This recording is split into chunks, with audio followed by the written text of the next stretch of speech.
promise you.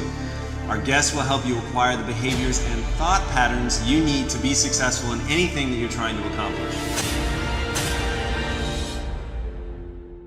I have yet to give a speech or have a meeting where somebody doesn't ask me the millennial question. What's the millennial question? Apparently millennials as a generation, which is a group of people who were born approximately 1984 and after,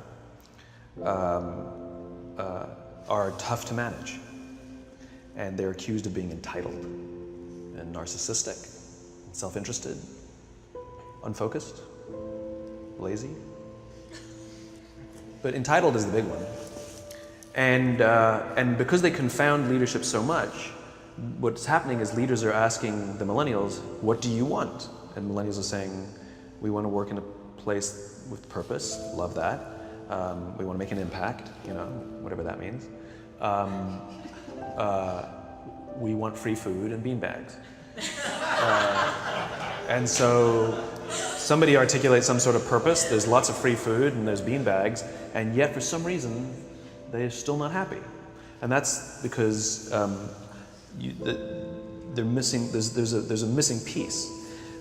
What I've learned is that I can break it down into 4 pieces, right? There are four things, 4 characteristics. One is parenting, the other one is technology, the third is impatience, and the fourth is environment. The generation that we call the millennials, too many of them grew up subject to, not my words, failed parenting strategies, you know? Where, for example, they were told that they were special all the time. They were told that they could have anything they want in life, just because they want it, right?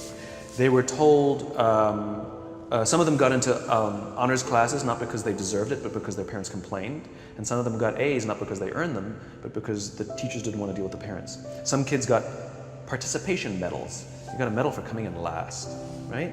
Which the science we know is pretty clear, which is it devalues the medal and the reward for those who actually work hard. And it actually makes the person who comes in last feel embarrassed because they know they didn't deserve it. So it actually makes them feel worse, right? So you take this group of people and they graduate school and they get a job and they're thrust into the real world, and in an instant they find out they're not special, their moms can't get them a promotion, that you get nothing for coming in last, and by the way, you can't just have it because you want it, right? And in an instant, their entire self-image is shattered. And so you have an entire generation that's growing up with lower self-esteem than previous generations. The other problem, to compound it, is we're growing up in a Facebook, Instagram world. In other words, we're good at putting filters on things. We're good at showing people that life is amazing even though I'm depressed, right? And so everybody sounds tough, and everybody sounds like they got it all figured out. And the reality is there's very little toughness, and most people don't have it figured out. And so when the more senior people say, well, what should we do? They sound like, this is what you gotta do. And they have no clue, right? So you have an entire generation growing up with lower self-esteem than previous generations, right? Through no fault of their own, right? They were dealt a bad hand, right? Now let's add in technology. We know that engagement with social media and our cell phones releases a chemical called dopamine. That's why when you get a text, it feels good, right? So, you know, we've all had it where you're feeling a little bit down or feeling a bit lonely, and so you send out 10 texts to 10 friends, you know, hi, hi, hi, hi, hi, because it feels good when you get a response, right? Right? It's why we count the likes, it's why we go back 10 times to see if my Instagram is growing slower, did I do something wrong? Do they not like me anymore, right? The trauma for young kids to be unfriended, right? Because we know when you get a hit of dopamine, which feels good. It's why we like it, it's why we keep going back to it. Dopamine is the exact same chemical that makes us feel good when we smoke, when we drink, and when we gamble. In other words, it's highly, highly addictive, right? We have age restrictions on smoking, gambling, and alcohol, and we have no age restrictions on social media and cell phones, which is the equivalent of opening up the liquor cabinet and saying to our teenagers, hey, by the way, this adolescence thing, if it gets you down. But that's basically what's happening. That's basically what's happening, right? That's basically what happened. You have an entire generation that has access to an addictive, numbing chemical called dopamine through social media and cell phones as they're going through the high stress of adolescence. Why is this important? Almost every alcoholic discovered alcohol when they were teenagers. When we're very, very young, the only approval we need is the approval of our parents. And as we go through adolescence, we make this transition where we now need the approval of our peers. Very frustrating for our parents, very important for us. It allows us to acculturate outside of our immediate families into the broader tribe, right? It's a highly, highly stressful and anxious period of our lives, and we're supposed to learn to rely on our friends. Some people, quite by accident, discover alcohol and numbing effects of dopamine to help them cope with the stresses and anxieties of adolescence. Unfortunately, that becomes hardwired in their brains, and for the rest of their lives, when they suffer significant stress, they will not turn to a person, they will turn to the bottle. Social stress, financial stress, career stress, that's pretty much the primary reasons why an alcoholic drinks, right? What's happening is because we're allowing unfettered access to these dopamine-producing devices and media, basically it's becoming hardwired, and what we're seeing is as they grow older, too many kids don't know how to form deep, meaningful relationships. Their words, not mine. They will admit that many of their friendships are superficial.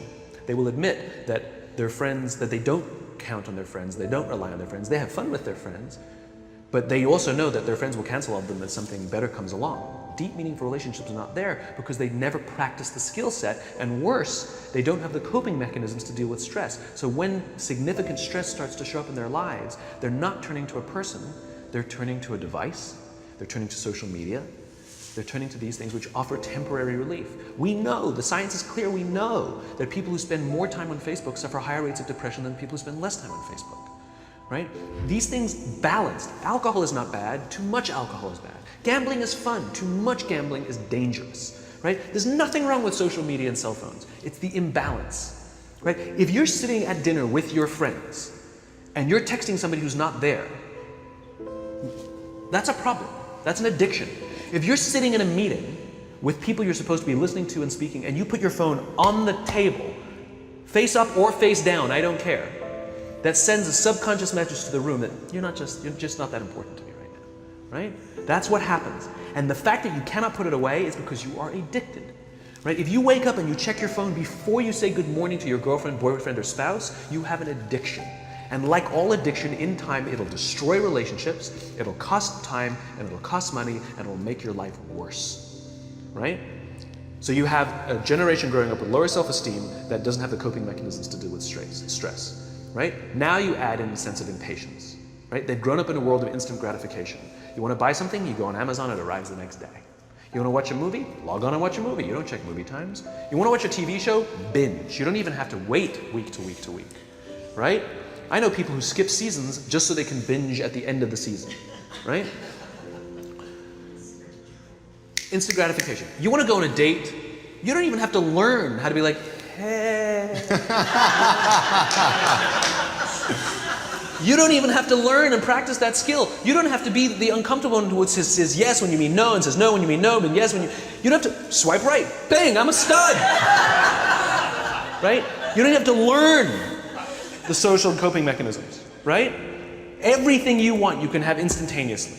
Everything you want, instant gratification, except job satisfaction and strength of relationships. There ain't no app for that. They are slow, meandering, uncomfortable, messy processes. And so I keep meeting these wonderful, fantastic, idealistic, hardworking, smart kids. They've just graduated school. They're in their entry-level job. I sit down with them and I go, how's it going? They go, I think I'm gonna quit. I'm like, why? They're like, I'm not making an impact. I'm like, you've been here 8 months. You know?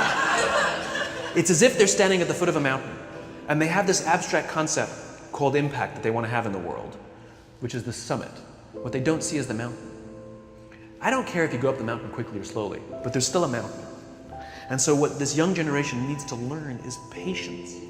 That some things that really, really matter, like love, or job fulfillment, joy, love of life, self-confidence, a skill set, any of these things, all of these things take time.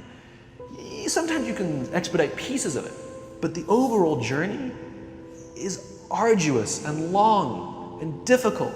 And if you don't ask for help and learn that skill set, you will fall off the mountain, or you will, the worst case scenario, and we're already seeing it. The worst case scenario is we're seeing an increase in suicide rates. We're seeing an increase in this generation. We're seeing an increase in accidental deaths due to drug overdoses. We're seeing more and more kids drop out of school or take leaves of absence due to depression. Unheard of. This is really bad. The best case scenario, those are all bad cases, right? The best case scenario is you'll have an entire population growing up and going through life and just never really finding joy. They'll never really find deep fulfillment in work or in life. They'll just waft through life and it'll be just, it's fine. How's your job? It's fine. The same as yesterday. How's your relationship? It's fine. Like that's the best case scenario. Which leads me to the fourth point, which is environment. Which is we're taking this amazing group of young, fantastic kids who are just dealt a bad hand. It's no fault of their own. And we put them in corporate environments that care more about the numbers than they do about the kids. They care more about the short-term gains than the long-term life of this young human being. We care more about the year than the lifetime, right?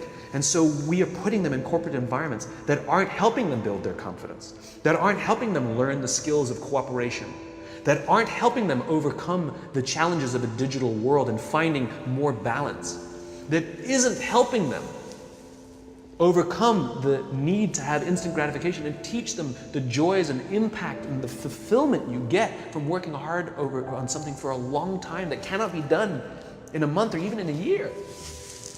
And so we're thrusting to them in corporate environments, and the worst part about it is they think it's them.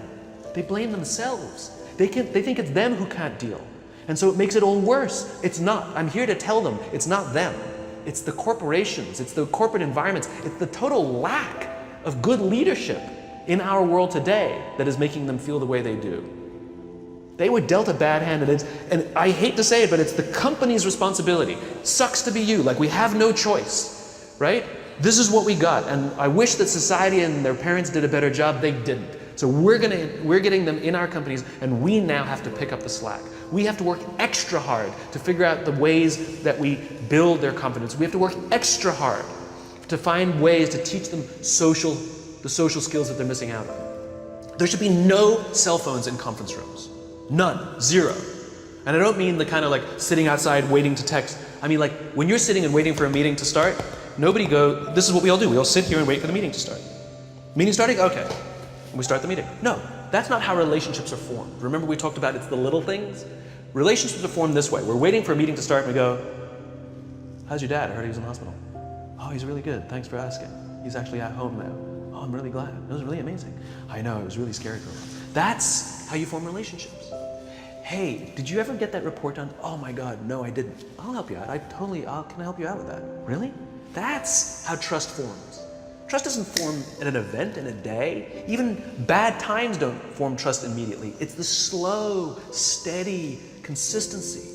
And we have to create mechanisms where we allow for those little innocuous interactions to happen. But when we allow cell phones in conference rooms, we just, okay, have the meeting.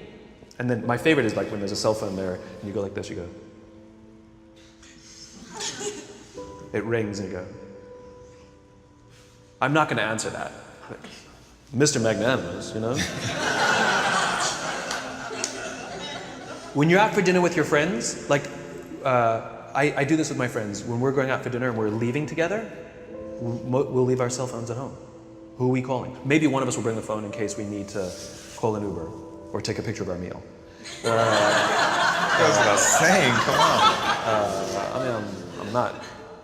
I'm an idealist, but I'm not insane. Not a heathen. I mean, it looked really good. We'll take one phone. And so it's like an alcoholic. The reason you take the alcohol out of the house is because we cannot trust our willpower. We're just not strong enough. But when you remove the temptation, it actually makes it a lot easier.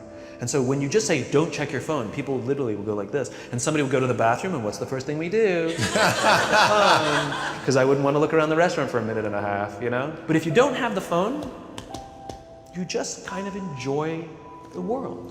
And that's where ideas happen. The constant engagement is not where you have innovation and ideas. Ideas happen when our minds wander and we go, and you see something, I bet they could do that. That's called innovation, right? But we're taking away all those little moments, right? You should not, and none of us should charge our phones by our beds. We should be charging our phones in the living rooms, right? Remove the temptation. You wake up in the middle of the night because you can't sleep, you won't check your phone. which makes it worse. But if it's in the living room, it's relaxed, it's fine. But it's my alarm clock. Buy an alarm clock. They cost $8, right? I'll buy you an alarm. Right? But the point is we now, in industry, whether we like it or not, we don't get a choice. We now have a responsibility to make up the shortfall and to help this amazing, idealistic, fantastic generation build their confidence, learn patience, learn the social skills, find a better balance between life and technology. Because, quite frankly, it's the right thing to do.